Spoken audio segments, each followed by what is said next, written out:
Hello, my dear students. Uh, we will continue the term symbols पद संकेत संक्रमण धातु आयन के लिए। उसमें लास्ट टॉपिक चल रहा है, वो आपके कोर्स में है, वो है ऑर्गल डायग्राम, ऑर्गल चित्र D1 से लेकर के D9 तक। ठीक है, D1 से लेकर के D9 तक ऑर्गल डायग्राम है। मैंने इस टॉपिक को पहले इसलिए लिया था क्योंकि ये चीजें स्टूडेंट्स को खुद पढ़ने में नहीं आ पाती है, और दूसरी चीजें जो है हम टॉपिक्स जो है वो आप पढ़ लेते हो आराम से, इजीली जो है उसको एक बार पढ़ करके उस समझ समझ से कर सकते हो। लेकिन जो संक्रमण धातु तत्वों के लिए जो स्पेक्ट्रा है, स्पेक्ट्रोस्कोपिक टर्म्स है या स्पेक्ट्रा है, उस संक्रमण धातु के लिए जो स्पेक्ट्रा जो मिलते हैं, वो स्पेक्ट्रा से ऊर्जा स्तर जो बनते हैं, उस ऊर्जा स्तर को किस प्रकार से अरेंज करना है, किस प्रकार से उसको डेवलप करना है, किस प्रकार से उसका व्युत्पत्ति होगी, ओरिजिन होगा, वो सब चीजें जो है डिपेंड करती है पद संकेत के ऊपर। तो पद संकेत किस प्रकार से बनते हैं उसको बताना जरूरी था, और उससे रिलेटेड किस प्रकार से जो है ऊर्जा स्तर का डेवलपमेंट होगा उसको बताना जरूरी था। तो इसलिए ये टॉपिक मैंने पहले लिया, और ये आपके लिए फायदेमंद इसलिए है क्योंकि इस वीडियो जितने अपन लेक्चर इस यूनिट से लेकर बने हैं वो सारे के सारे बहुत इंपॉर्टेंट है, और हर एग्जाम में इससे क्वेश्चन पूछे जाते हैं। और टिपिकल, सबसे ज्यादा टिपिकल इनऑर्गेनिक केमिस्ट्री थर्ड में बेस थर्ड के अंदर जो था वो यही पार्ट था। उसको मैंने बहुत इजी और बहुत ही क्वेश्चन से समझाते हुए, स्टेप बाय स्टेप समझाते हुए आपको बिल्कुल क्लियर करने की कोशिश की है। फिर भी जो है कोई दिक्कत आए तो आप पूछ सकते हो, और यही टॉपिक आपको केमिस्ट्री करोगे तो वापस से ये आएगा, तो उसमें और हम इसको देखेंगे। ठीक है, चले तो अब देख रहे हैं ऑर्गल डायग्राम। लास्ट टॉपिक चल रहा है, ढंग से देखिएगा। ऑर्गल डायग्राम जो है वो D1 और D9 के लिए है, और इसके रिलेटेड 15 नंबर का क्वेश्चन हमें आता है, और वो आज उस 15 नंबर के क्वेश्चन के लिए बात बिल्कुल करें। तो पहला देखिए कि ऑर्गल डायग्राम चित्र जो है वो क्या है। वो डायग्राम जो है वो संक्रमण धातु D1 और D सिस्टम, इसमें दो D1 मतलब है इसमें एक इलेक्ट्रॉन है, इसमें 9 इलेक्ट्रॉन। तो जो इलेक्ट्रॉन है वो इलेक्ट्रॉन लो एनर्जी से हाई एनर्जी जाएंगे। इस प्रकार से यहाँ पे D1 मान लीजिए, D1 सिस्टम में एक इलेक्ट्रॉन इसके पास है, तो ये प्रमोट होकर के इस लेवल में जाता है। जब ये यूवी रेंज की जो ऊर्जा है, एनर्जी है या रेडिएशन जो है उसको एब्जॉर्ब करता है, एब्जॉर्ब कर करके ये ऊपर जाता है और जाकर वापस से आता है। तो इससे रिलेटेड क्या मिलता है, एक स्पेक्ट्रा हमें इस प्रकार से जनरेट होता है। वो स्पेक्ट्रा जो है वो सिंगलेट होगा, यानी एकक होगा, द्विक होगा, त्रिक होगा, डिपेंड करता है वो हमारे कितने इलेक्ट्रॉन्स हैं और कितने ऊर्जा स्तर है उस पर डिपेंड करता है। ठीक है ना। इसको क्यों पढ़ने की आवश्यकता पड़ी, इसलिए पड़ी कि D2 सिस्टम में हमने देखी, D2 कॉन्फ़िगरेशन में क्या देखेंगे कि 2 इलेक्ट्रॉन होते हुए भी वो तीन स्पेक्ट्रा दे रहा है।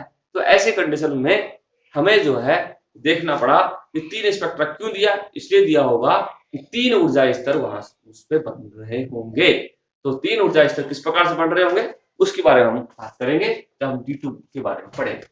अभी बात करते हैं ऑर्गल चित्र के लिए। ऑर्गल चित्र किस प्रकार से बनता है वो देख लीजिएगा। पहले हम बात करते हैं क्या कि जब एस ऑर्बिटल, थोड़ा सा समझने की कोशिश कीजिएगा। एस पी डी से मैं पी डी पे आ रहा हूँ। एस ऑर्बिटल जैसे मैं पीडीएफ में भेजा था सुबह। एस जो ऑर्बिटल होता है, एस जो आपका कक्षक है वो बिल्कुल गोलाकार होता है। उसके अंदर किसी प्रकार का कोई डिजनरेसी नहीं होती है, उसका विपाटन नहीं हो पाता है, उसकी स्प्लिटिंग नहीं हो पाती है क्योंकि गोलाकार है।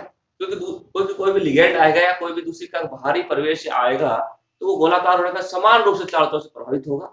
ऐसी कंडीशन में वो जो है गोलाकार ही रहेगा, वो विपाटित नहीं होता है, स्प्लिटिंग नहीं होता है।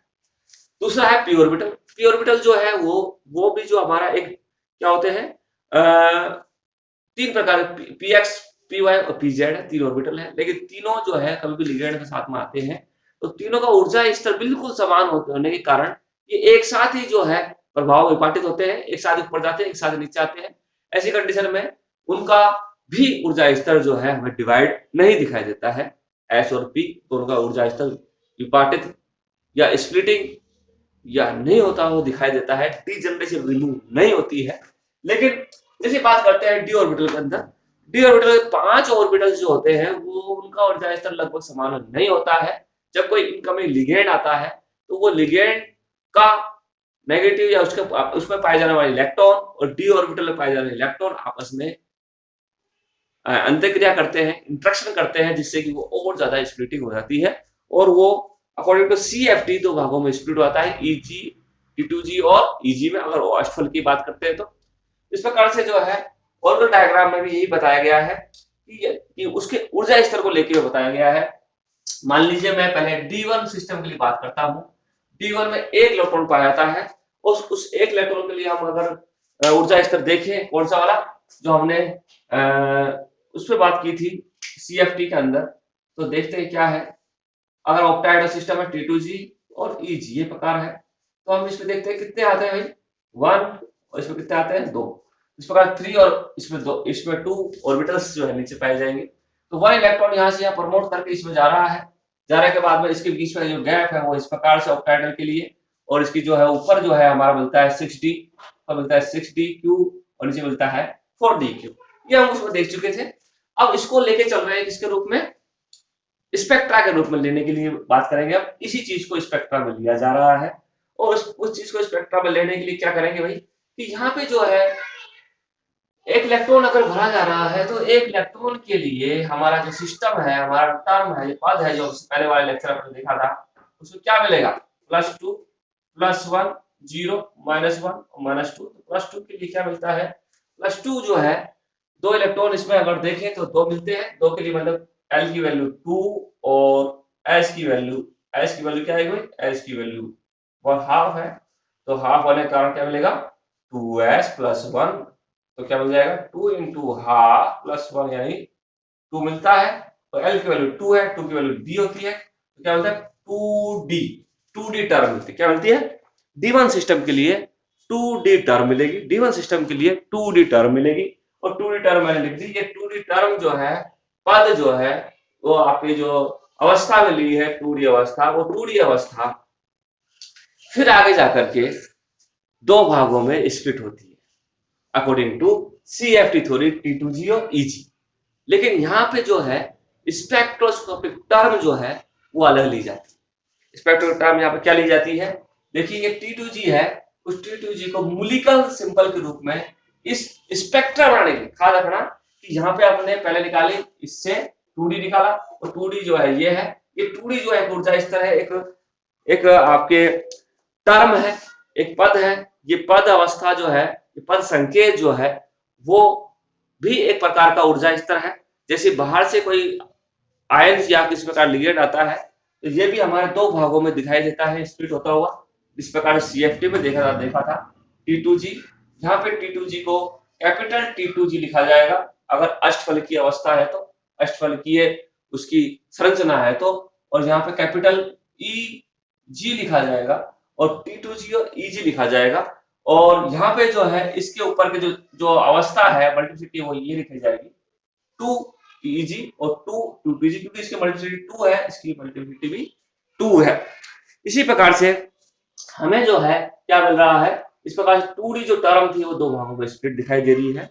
और यही हमारा क्या है, D1 के लिए, D1 ऑक्टाहेड्रल, D1 अष्टफल के लिए ऑर्बिटल डायग्राम है। D1 अष्टफलकीय के लिए, अष्टफलकीय अवस्था के लिए ऑर्बिटल डायग्राम। इसी प्रकार से D1 सिस्टम था, वो D1 एक इलेक्ट्रॉन रखा, इसका टर्म 2D मिला। एक 2D जो है इस प्रकार 2 भागों में स्प्लिट होता है। इससे संबंधित जो मूलिकल सिंबल्स होते हैं 2D से संबंधित, वो 2 होते हैं, डबलेट के रूप में होते हैं और द्विक होते हैं, इसलिए ये मिलता है। और ये टर्म जो है हमें ग्रुप थ्योरी से मिलती है, लेकिन अपन उस ग्रुप थ्योरी की बात ना करके केवल ही ध्यान रखना कि ये टर्म मूलिकल सिंबल है। इस 2D के लिए मूलिकल सिंबल ये होता है, यानी D1 सिस्टम के लिए मूलिकल सिंबल क्या होगा, D1 सिस्टम के लिए मूलिकल सिंबल आते हैं T2G और EG, 2 अवस्थाओं में ये डिवाइड होते हैं D1 सिस्टम के लिए। इस तरह से D1 से लेकर के D9 सिस्टम तक वो मूलिकल सिंबल देखेंगे ऑक्टाहेड्रल के लिए और अष्टफल के लिए, अष्टफल के लिए तो उसका अष्टफलकीय के लिए भी देखेंगे और चतुष्फल के लिए भी देखेंगे। तो चतुष्फलकीय और अष्टफल की दोनों अवस्थाओं के लिए मूलिकल सिंबल क्या क्या होंगे D1 से लेकर D9 तक, वो हम बात करते हैं। उसके लिए एक टेबल बनाएंगे।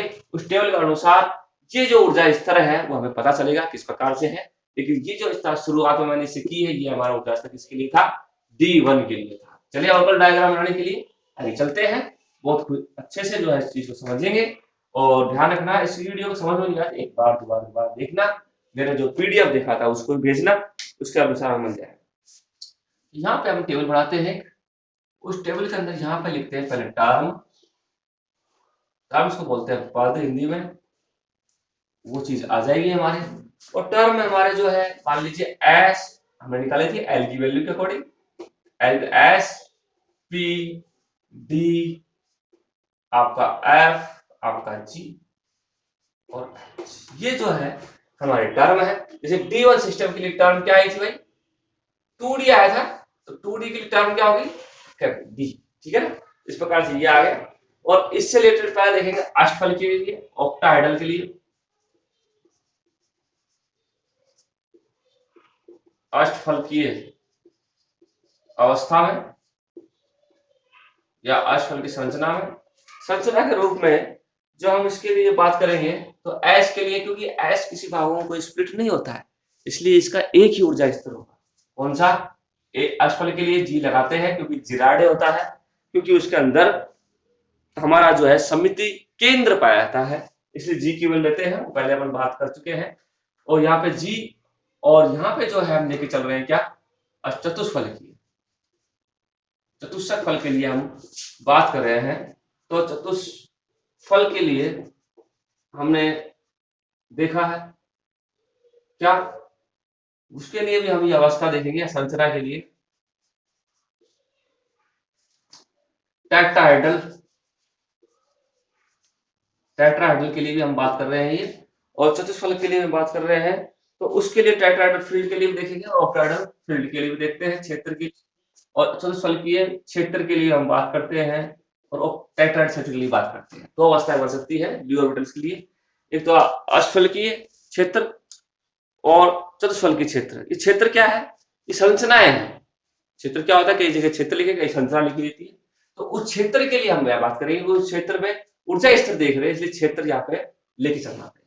तो एस क्या है, मैं बताया था कि एस गोलाकार है, ये आपस में स्प्लिट नहीं होता है, विपाटित नहीं होता है, इसलिए इसकी एक ही ऊर्जा स्तर आएगा A1G, जो कि मूलिकल जो सिंबल्स है उस सिंबल्स के अनुसार ये सब आया है, मूलिकल ने दिया था उसके अनुसार ही ये ऊर्जा स्तर है। और ये मूलिकल सिंबल्स बोल सकते हैं या फिर मूलिकल एनर्जी स्टेट्स बोल सकते हैं, एनर्जी सिंबल्स बोल सकते हैं, एनर्जी सिंबल्स भी से कहा जा सकता है। तो एस पी के लिए, क्योंकि पी जो है हमारा भी स्प्लिट नहीं होता है लेकिन ट्रिपलेट के रूप में रहता है, इसलिए यहां पर लिखा जाएगा कैपिटल टी। कैपिटल टी मतलब ट्रिपलेट, ट्रिपलेट मतलब त्रिक, ट्रिपलेट मतलब क्या है, त्रिक है, T1G लिखा जाएगा इसके लिए। डी हमने अभी देखा था कौन कौन से, E G और T2G में डिवाइड हो जाता है, क्योंकि ये डबलेट के रूप में हुआ है। डबलेट में पांच अपने ऑर्बिटल होते हैं, पांच ऑर्बिटल, एक में जाएगा त्रिक और एक में जाएगा डिक, ये डबल होगा और ये तीन होगा, तीन ऑर्बिटल वाला है। और ये क्या है, दो ऑर्बिटल वाला है, इनको एक साथ लिखा गया है जिस प्रकार से CF की थ्योरी में देखा था। एफ है, एफ में जो है हमारे तीन बनते हैं, तीन बनेंगे कौन कौन से, A2G, फिर T2G, फिर T1G, A2G, T2G और T1G, ये प्रकार के जो है हमारे टर्म्स बनते हैं। तो इस टर्म को हम देख सकते हैं, ये हमारे पॉलिटिकल सिंबल्स है यानी टर्म्स है। इस मतलब एक ऐप होगा वो तीन भागों में स्प्लिट होगा, कौन कौन सा, ये और सी। डिपेंड करता है कि वो ऑक्टाहेड्रल होगा या फिर टेट्राहेड्रल है, और D1 सिस्टम है या D9, जो भी सिस्टम हम जिसको फॉलो करेंगे उसमें भी बात करेंगे, D3 है या D4 है। जी के लिए लास्ट जो है हमारा बनेगा A1G, ठीक है, EG, T2G और T1G, ये बनेगा हमारे जी के लिए। इस प्रकार एच के लिए एक और चीज आ जाएगी, वो आ जाएगी हमारे पास EG आ जाएगी और T1G T1G और T2G, 4 अवस्थाओं के अंदर ये डिवाइड हो जाएगा। और वो 4 अवस्था इस प्रकार से हमारे जो है ये टर्म हमारे यहाँ तक काम आती है। एच का हम काम नहीं लेते हैं, फिर भी जो है हमने यहाँ लिख दिया है।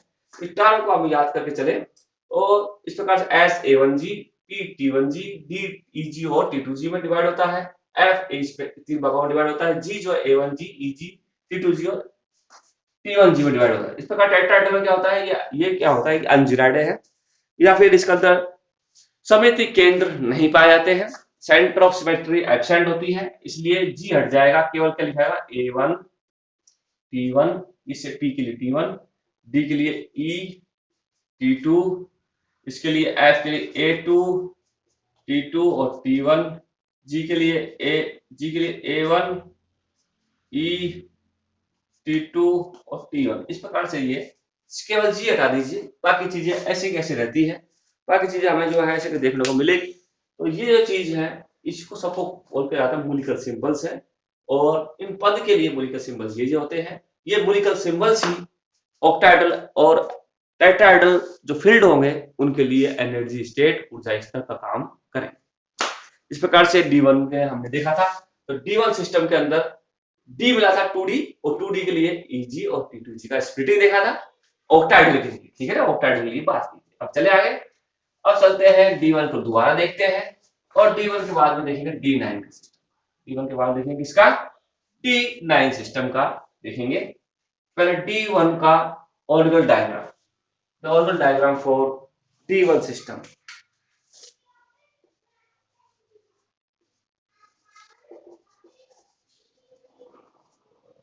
फॉर D1 कॉन्फ़िगरेशन, ठीक है ना, और देख चुके थे। D1 के लिए हमने बात कर ली थी अभी, 1 2 3 4 1 इलेक्ट्रॉन, इस प्रकार से +2 +1 0 -1 और ये -2। तो ये के लिए आ गया था क्या, L = 2, L = 1 हाफ, तो 2s + 1 = क्या हो जाएगा भाई 2, और L = 2 D। तो इसका नाम क्या है 2D, और 2D हमने देखा था D जो है वो मूलिकल सिंबल्स कितने भागों में डिवाइड हुआ था, 2 भागों में डिवाइड देखा था। कौन कौन सा बताइए मुझे। 2 इसके अकॉर्डिंग जो मल्टीप्लिसिटी ऊपर 2 लिखी जाती है, T2G ये आपने देख लिया था, EG देख लिया था। इसकी जो ऊपर जो सब स्क्रिप्ट में या सुपर स्क्रिप्ट में जो देखी जाएगी, जो उच्च अवस्था में जो देखी जाएगी वो होती है 2, जो डिपेंड करती है इसकी मल्टीप्लिसिटी पर। तो ये ऊर्जा स्तर हो गया। इसे हम अगर हम ये ऑक्टाहेड्रल के लिए तो ये लिखते हैं, ठीक है। तो ये जो हमारा है वो हो गया orbital diagram for D1 configuration, orbital diagram for D1 configuration. अब आगे देखिए, उतार लीजिए इसको। अब हम बात करते हैं कि D1 और बोला गया है कि D1 और D9 जो है उनका ऑर्बिटल डायग्राम लगभग टर्म सिंबल जो पद संकेत जो समान होते हैं, बस क्या होते हैं उल्टे होते हैं। टर्म सिंबल्स तो समान होते हैं लेकिन अपोजिट होते हैं, उल्टे होते हैं। कारण क्या है उसको देख लेते हैं। इसके लिए भी वही आएगा, जिसे हम भर के देखें 1 2 3 4 1 2 3 4 5 6 7 8 9, ठीक है ना। अब इसके लिए मैं निकालना चाहूँ क्या कि L की वैल्यू बताइए। D1 के लिए L की वैल्यू हमने निकाली थी क्या, D2 निकाली थी। इसके लिए L की वैल्यू क्या आएगी, ये +2 है, ये आपका +1 है, 0 है, -1 है, -2 है। तो टोटल कैलकुलेट करके देखेंगे तो इसकी वैल्यू जो आएगी वो आएगी 2, ये आएगी 2 आएगी। तो इसका मतलब जैसे कि +2 2 2 4 4 2 6, ये 0 हो गया, 6 में माइनस कर दीजिए कितना 2 और 3। तो 6 में से अगर हमारे पास 2 और 2 4 माइनस कर देंगे, 6 - 4 करेंगे क्या मिलेगा 2, तो 2 मिलता है, 2 आ गया अपने पास। तो 2 है और सॉरी एस की वैल्यू क्या है यहाँ पे हाफ है, तो इसी प्रकार से इसका भी क्या मिलेगा 2D मिलता है D9 सिस्टम के लिए। तो D1 और D9 सिस्टम के लिए दोनों के लिए क्या मिलता है, सेम पद संकेत मिलते हैं, लेकिन ऊर्जा स्तर अलग अलग होता है। ऊर्जा स्तर अलग अलग क्यों होता है देखिए, ये देखने को मिलता है कि D1 सिस्टम में, एक मिनट हम इस चीज को इस प्रकार से नोट कर लेते हैं थोड़ा समझने के लिए, समझ में आ गया, ठीक है, इसको बुला देते हैं हम। और इस प्रकार से यहाँ पे समझने के लिए मैं दोनों चीजों को इस प्रकार से नोट कर दिया है, ठीक है, इसी लिख दिया। अब जो है यहाँ पे 2D है, 2D दोनों के लिए समान है मान लीजिए, और ये आपका एनर्जी स्टेट्स इस प्रकार जा रहा है, और ये ऊर्जा का स्तर ऊपर नीचे से ऊपर जा रहा है, और ये हमारे जो है पद संकेत है हमारे पास इस प्रकार से लिगेंड की क्षेत्र प्रबलता, या लिगेंड जो है लिगेंड्स की क्षेत्र प्रबलता है, ठीक है। तो ये देखने को मिल रहा है कि यहाँ पे अगर मैंने D1 ऑक्टाहेड्रल के लिए आपने देखा थोड़ी देर पहले ऑर्बिटल डायग्राम, क्या मिला था 2T2G, ओके, और क्या मिला था 2EG मिला था। तो ये हमारा ऑर्बिटल डायग्राम का स्टेट था। इस प्रकार से एक इसके अंदर स्पेक्ट्रा मिलेगा, क्योंकि दो एक T2G से इस पर इलेक्ट्रॉन प्रमोट करता है, इलेक्ट्रॉन जाता है, जब D1 की बात करते हैं तो एक इलेक्ट्रॉन यहाँ से यहाँ प्रमोट करेगा, स्पेक्ट्रा एक मिलता है, ठीक है, ये मिल गया हमें। इसी प्रकार से यदि मैं बात करूं D9 सिस्टम में, तो D9 सिस्टम में क्या होता है कि T2G और EG में देखेंगे तो यहाँ पे अगर मैं D9 सिस्टम के लिए ऑक्टाहेड्रल लेने की बात करता हूँ, यहाँ दोनों को एक साथ कंपेयर करो, D9 ऑक्टाहेड्रल देख रहे हैं, तो D9 ऑक्टाहेड्रल के लिए देखते हैं तो हमें जो है मिलता है यहाँ पे तो T2G मिलेगा और यहाँ EG मिलता है, ऐसा देखने को मिलता है। कारण क्या है इसको समझ लीजिए पहले कि ये बात हुई इस प्रकार से, जो है जहाँ पे अगर हमारे पास 2 है और यहाँ पे 2 इलेक्ट्रॉन, यहाँ 3 है, बढ़ते हैं इलेक्ट्रॉन इस प्रकार से 5 6 7 8 और 9, तो ऊपर जो है एक होल बचता है, EG के अंदर ऊपर एक होल बचता है।